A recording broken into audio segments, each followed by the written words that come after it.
কাজে ব্যস্ত আছে।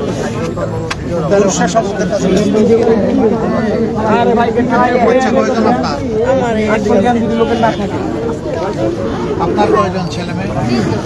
3 জন। তারা কোথায়? কিছু নামায় না ঘর দুয়ার জিনিসপত্র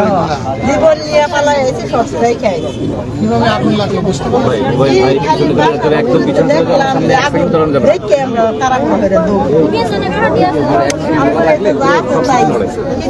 মূল বাড়ি কোথায়?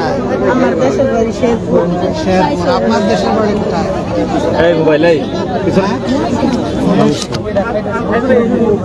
মাসুদ ভাই কই? আমাদের লোকেরা তো খবর পেয়েই চলে আসে। এই এলাকা থেকে ইনশাল্লাহ আগামীতে জামাতের পক্ষ থেকে আমি যখন খবর নিয়েছি উনি বললেন যে আমি আসি। ওনারা কিছু উদ্যোগ নিয়েছেন সামর্থ্য অনুযায়ী কিছু কম্বল হয়তো এখন আপনাদেরকে ওনারা তুলে দিবেন আপনাদের হাতে। আর বাকি আরো কিছু আমরা আমাদের সামর্থ্য অনুযায়ী ইনশাআল্লাহ সহযোগিতা করব। আপনাদের প্রতি আমাদের অনুরোধ যে আপনারা ধৈর্য ধরুন, আল্লাহর উপর ভরসা রাখুন। আস্তে আস্তে কথা বলে আল্লাহ পাক, কিন্তু মানুষ হিসাবে আমাদের কিছু দায়িত্ব থাকে। আমরা সেই মানবিক দায়িত্বটা যেখানে ভাই একটু থামেন না ভাই, আমি কথা বলছি তো প্লিজ আপনারা একটু চুপ করেন ভাইয়া, একটু সাহায্য করেন। যেখানে এই ধরনের মানবিক মানুষের সামনে গিয়ে দাঁড়ানোর পাশে দাঁড়ানো, মানুষকে যতটুকু পারি আমাদের সামনে, এটা আমাদের দায়িত্ব মনে করি সহযোগিতা। এখানে করবো আপনারা আমাদের জন্য দোয়া রাখবেন, আমরা যেন আপনাদের এই কষ্টের সময় কষ্টের অংশীদার হতে পারি। আর আবারও আপনারা সব করবেন। যে ক্ষতি হয়েছে এটা দুনিয়ার কোনো মানুষ বা সরকারকে আল্লাহ লাগবে না, কষ্ট হয় করে আবার একটা ঠিকানা বাঁধা। এখানে তো আবার অনেক উল্টাপাল্টা কাজ কাম চলে, আমরা বুঝি এগুলো চান্দা পাটনা এটা সেইটা। আমরা সমাজ থেকে এগুলো দূর করার জন্যই আমাদের ইনশাআল্লাহ চেষ্টা করবো। আমরা এই মা একটু থামেন তো, কথা বলছি, একটু থামেন। আমরা চেষ্টা করবো ইনশাআল্লাহ। আপনারাও আমাদের জন্য দোয়া করুন, আপনাদের জন্য দোয়া থাকলো। আর পুরুষ মানুষ নিশ্চয়ই তারা ওখানে ব্যস্ত আছে, টুকটাক করে একাড়াইয়া যদি কিছু অন্তত জিনিস পাওয়া যায় সেটা বুকের সম্বল, বুকে আঁকড়ে ধরার আমরা দেখবো ইনশাল্লাহ যতটুকু পারি দোয়া করবেন। আর খাবার দাবার কি তোমরা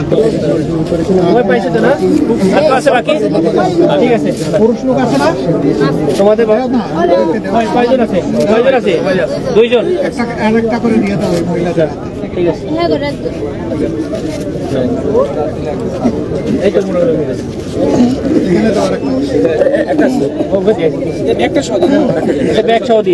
ঠিক আছে তোমাদের সময় পাবে, আছে আপনাদের সাথে থাকবে ইনশাআল্লাহ। আজকে রাত্রে এরা খেদমত করবে আপনাদের, কালকে সকাল হলে দেখা যাবে কি করা যায় না যায়, সেগুলো আমরা ইনশাআল্লাহ চিন্তা করি। আমরা জানি যে এখানে কারা থাকে, তো হয়তো কারণ পরে জানা যাবে কি কারণে এই আগুন কোথা থেকে সূত্রপাত হলো না হলো, এটা কি সাবোটাইজ নাকি এটা আসলেই কোনো দুর্ঘটনা, এই ব্যাপারে আমরা কোনো মন্তব্য করতে চাই না। কজটা ফাইন্ড আউট করা উচিত যে কিভাবে আগুনটা লাগলো, এর জন্য কোনো বিশেষ কারণ দায়ী আছে, প্রথম কথা এটা। 2 নম্বর হচ্ছে যে মানুষগুলা যে আপাতত বিপদে পড়ে গেল, আমরা আমাদের সামাজিক নৈতিক দায়িত্ব মনে করেছি তাদের পাশে এসে দাঁড়ানো। আমরা এই খবর পাওয়ার সাথে সাথেই, আপনারা চিনেন ওনাকে, ডাক্তার এস.এম. খালেদুজ্জামান, তিনি এই এলাকায় আলহামদুলিল্লাহ জামাতে ইসলামের প্রতিনিধিত্ব করবেন আগামী জাতীয় সংসদ নির্বাচনে। আমি তাকে ফোন করেছিলাম যে কোথায়, সে বলছে স্যার আমি অলরেডি ওখানে আছি। ইতিমধ্যে তারা এখানকার কয়েক হাজার মানুষের জন্য কিছু খাবার তৈরি করেছে, হটমিল, এটা তাদের হাতে তুলে দেওয়া শুরু হয়েছে, এখন পৌঁছে দেওয়া হবে। আপাতত তাদেরকে আমরা একটা করে বা 2টা করে পরিবারে কম্বল দেব, এটা বড় কিছু না, কিন্তু এইটুকু তাদের কিছু সান্ত্বনার কারণ হতে পারে। এরপরে আমরা আরো কিছু ভাবছি, সেটা আগামীকাল তাদের তালিকা তৈরি করে কোন পরিবারকে কতটুকু সাপোর্ট দেওয়া যায়, আমরা একটা সংগঠন হিসেবে আমরা সর্বোচ্চটাই চেষ্টা করবো ইনশাআল্লাহ। আপনারা দোয়া করবেন, আল্লাহ যেন তৌফিক দেন। কিন্তু আমাদের একার ওই সহযোগিতায় তাদের বড় কোনো উপকার হয়তো বা হবে না। উপকারটা হবে যদি আপনাদের এই ক্যামেরার যে লাইটগুলা জ্বলছে, আপনারা যদি জাতির সামনে তাদের এই দুর্দশার চিত্রটা তুলে ধরেন এবং একটা মানবিক আবেদন জানান জাতির কাছে যে যারা বিত্তশালী আছেন তারা যদি একটু হাত এই ক্ষতিগ্রস্ত মানুষগুলার মানবগুলার ভাই বোনগুলার দিকে যদি একটু বাড়ান তারা, তাহলে এটা তাদের অনেক বড় উপকারে লাগবে এবং আল্লাহ তাআলা এই জন্য আপনাদেরকে সম্মানিত করবেন, এটা আমরা দোয়া করি। মিডিয়া জাতির বিবেক, জাতির প্রতিধ্বনি। আমরা চাই যে মজলুমের প্রতিধ্বনিটাও আপনাদের মিডিয়ার মাধ্যমে হোক। আপনারা কষ্ট করে রাতে খাবার করতে এসেছেন, নিশ্চয়ই তাদের দুর্দশার চিত্র তুলে ধরতে এখানে এসেছেন।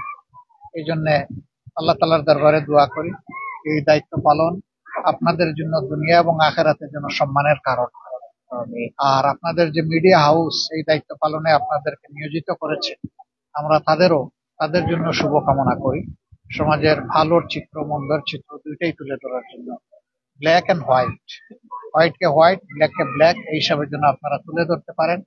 আগামীর সমাজ গঠনের সংগ্রামের লড়াইয়ে মিডিয়া যেন আমাদের গর্বিত অংশীদার হয় সেই প্রত্যাশা ব্যক্ত করে আপাতত আপনাদের কাছ থেকে বিদায় নিচ্ছি। আসসালামু আলাইকুম।